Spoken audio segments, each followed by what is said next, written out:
बुलढाणा जिल्ह्यातील खामगाव तालुक्यातील आंबेटाकळी येथे 10 दिवसीय बौद्धाचार्य श्रामणेर शिबिराचे आयोजन। मानवजातीसह सर्व जीवसृष्टीच्या कल्याणासाठी आणि जगात शांतता नांदावी यासह तथागत भगवान गौतम बुद्धांचे विचार सर्वांपर्यंत पोहोचावे, बुद्ध धर्माचा प्रसार आणि प्रचार व्हावा यासाठी भारतीय बौद्ध महासभा व बौद्ध पंचमंडळ यांच्या संयुक्त विद्यमाने बुलढाण्याच्या खामगाव तालुक्यातील आंबेटाकळी येथे 10 दिवसीय बौद्धाचार्य श्रामणेर शिबिराचे आयोजन करण्यात आले आहे, ज्यामध्ये 48 उपासकांनी श्रामणेर दीक्षा घेतली। दररोज सकाळी गावातून भिक्खू संघाची रॅली काढण्यात येते। डिसेंबर 21 पासून सुरू झालेल्या या शिबिराचा डिसेंबर 30 रोजी महाप्रसादाने समारोप करण्यात येणार आहे।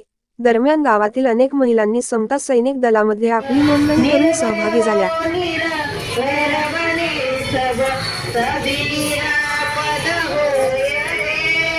सभी निरापद हो